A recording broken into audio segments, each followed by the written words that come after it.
किसानों की विभिन्न मांगों को लेकर और न्यूनतम समर्थन मूल्य की कानूनी गारंटी और किसानों की संपूर्ण कर्ज मुक्ति के समर्थन में संयुक्त किसान मोर्चा ने राजभवन तक मार्च किया और राज्यपाल के माध्यम से राष्ट्रपति को ज्ञापन सौंपा। संविधान दिवस के अवसर पर देश भर में किसानों ने अपने अपने राज्यों के राज्यपालों को किसानों की समस्याओं का ज्ञापन वो राष्ट्रपति को भेजा। किसानों की विभिन्न मांगों को लेकर और न्यूनतम समर्थन मूल्य की कानूनी गारंटी और किसानों की संपूर्ण कर्ज मुक्ति के समर्थन में संयुक्त किसान मोर्चा ने राजभवन तक मार्च किया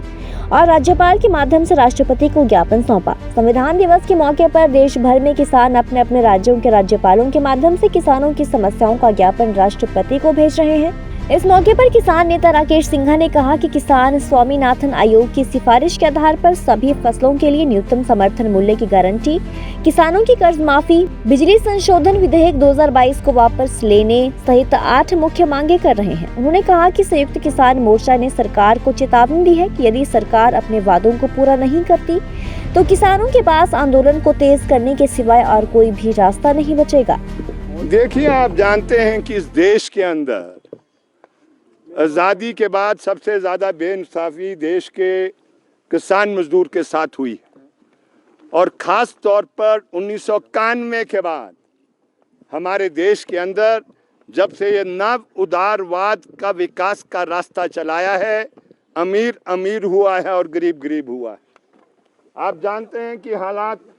देश के अंदर और हमारे प्रदेश के अंदर इस प्रकार के हो गए हैं जहां पर मजबूरी में किसान आत्महत्या कर रहा है और जो 2005 में जो एक रास्ता दिखाया गया था कि किस तरीके से इस कृषि संकट को और जो किसान पर ये जो दमन और जुल्म जो चल रहा है उसे आबाद कैसे होगा, वो था स्वामीनाथन कमीशन की सिफारिश, जिसमें कहा गया था कि हर किसान को हर फसल के लिए आपको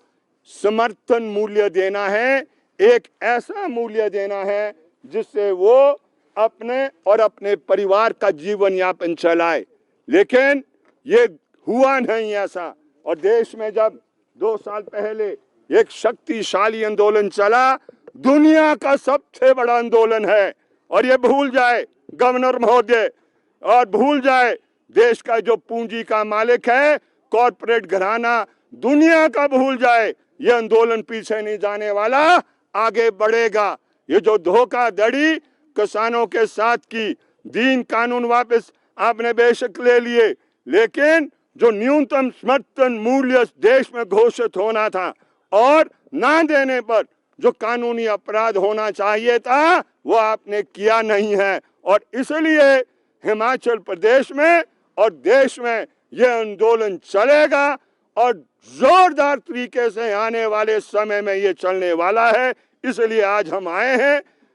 ये गवर्नर महोदय को बताने के लिए कि माननीय देश के राष्ट्रपति महोदय को समझा दे कि काल्पनिक दुनिया से असली दुनिया में आए वो,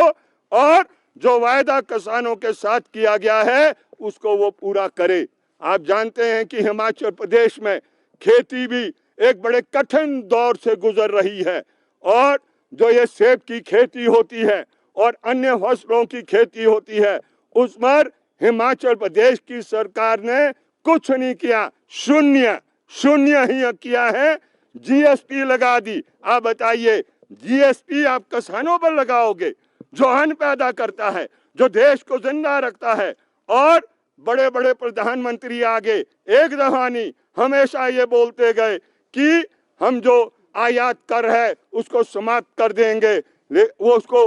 100% उसको किया जाएगा, उसको बढ़ाया जाएगा, लेकिन आयात कर समाप्त नहीं, वो उसको बढ़ाने का काम नहीं किया गया, ऐसा हमारा मानना है। और इसलिए ये आंदोलन चलेगा और इसकी रूपरेखा आज के बाद तैयार होने वाली है। और अगर दिल्ली की ओर भी कूच करना होगा, संयुक्त किसान मंच जो भी निर्णय लेगा, इस दफा हम बिल्कुल ऐसा नहीं होने देंगे जो पिछले दौर में हुआ। हम उसका हिस्सा बढ़ चढ़ के नहीं बन पाए, लेकिन इस दफा निश्चित रूप से बनेंगे। ये जो बिल ला रहे हैं इसको वापस ले, क्योंकि बिजली प्राइवेटाइज जिस दिन हो गई तो आप समझ ले ये अंत है, अंत खेती का और देहात में रहने वालों का। ये बिजली को निजी हाथ में सौंपना चाहते हैं, इसलिए आज हम इनको आगाह करने आए हैं। मेहरबानी कर कर फुल स्टॉप लगाएं और जो वायदे आपने किए उनको आप निभाएं। सर, हिमाचल प्रदेश